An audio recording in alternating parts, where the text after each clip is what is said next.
In this video, I'm going to walk through the process of using the Landscape Legend Lightroom presets to process a photo. Landscape Legend includes 4 different types of presets. It includes 100 one-click presets for quick effects. It includes workflow presets that are stackable and can be used to create endless options that are customized for your particular photo. It also includes a set of graduated filter presets and adjustment brush presets. For this tutorial, I'm going to work with the stackable workflow presets as well as the graduated filter presets. And I'm going to be using this sample photo that was taken in Ocean City, New Jersey, about half an hour before sunrise. The raw file is pretty dull and needs a little bit of life, so I'm going to work with the presets to see what we can do with it.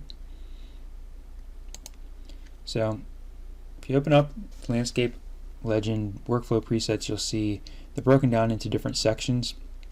Each section, the presets will only impact that section, so you can use presets from different sections together and combine them to get the effect that you want. And you can experiment within a particular section without impacting your other adjustments. So the best way to understand it really is to kind of work through it. So the first section is for black and white conversions, and I'm not going to convert this photo to black and white, so I can just skip over that. The second section is for white balance adjustments. So I'm going to just experiment with the different presets here to see what works best. So I'll try the auto, white balance, daylight, cloudy, and shade. And I think I'm going to stick with shade. I like that one the best. So then moving on, the next section is for exposure adjustments. At this point, I'm not going to adjust the exposure. I might come back and make a slight change to it later after the other adjustments, but for now I'm just going to skip that. Then moving on to the next section, tone adjustments. I want to give this photo some HDR tones, so I'm going to experiment with the different HDR tone presets and see what works best. There is a soft HDR, stronger, max, and bold. The stronger and max get a little bit flat with this photo, so I think I like the bold HDR tones the best. It doesn't look flat. Then I'll move on to contrast. So you can decrease contrast or increase.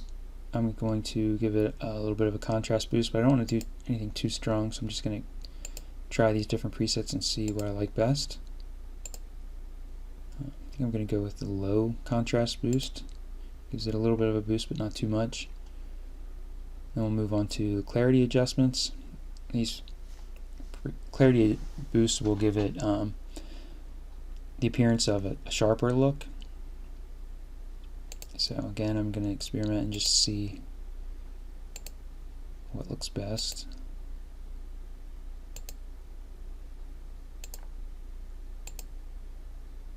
Okay, so I want to increase clarity, but I don't want to go too far, so I'm going to go with a moderate clarity boost.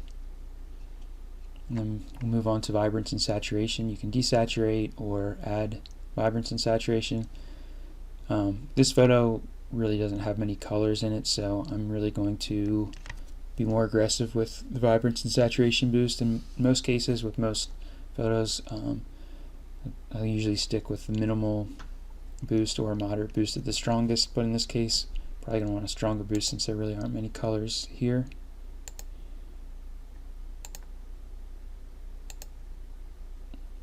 So I think I'm going to go with the preset that's called Overdone, which on most photos would be too much, but in this particular case it works well.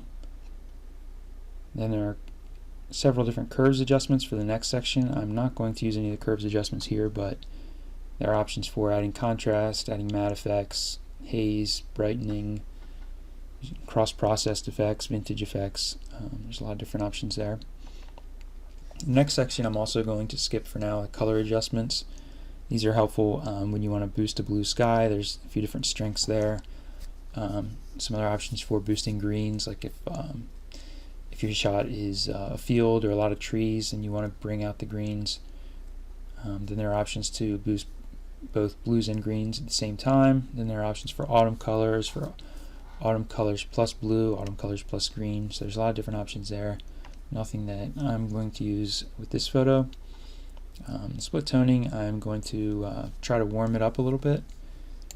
So I'll try the light warming filter, and I'll try the strong. I actually like the strong better, so I'm going to leave that one selected. Then moving on to sharpening, I'm going to use the light sharpening preset. You're really not going to see the difference in the video, but it will apply a very small amount of sharpening. I'm going to skip over the noise reduction, and also going to skip over the grain. I don't want to add any grain to this photo, but if you want to add grain, there are several different presets there. So then we'll move into the lens corrections. I will add the lens profile correction, which will remove some of the distortion and vignetting from the lens.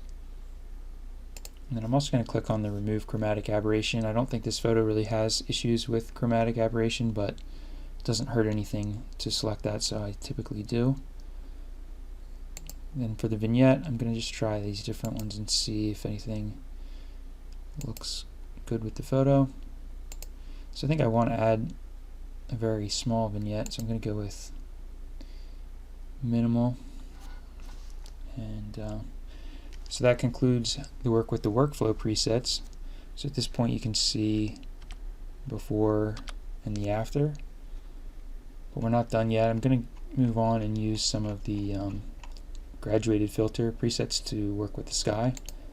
This is a sunrise photo, but the sky is a little bland, so I'm going to try there's some different options here for sunset presets, different colors and different strengths. I want something kind of strong, so I'm going to try the different stronger options. There's a strong orange, a dramatic orange,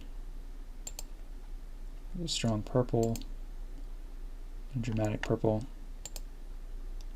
a strong red, and dramatic red. I'm going to go with the purple, I think, dramatic purple.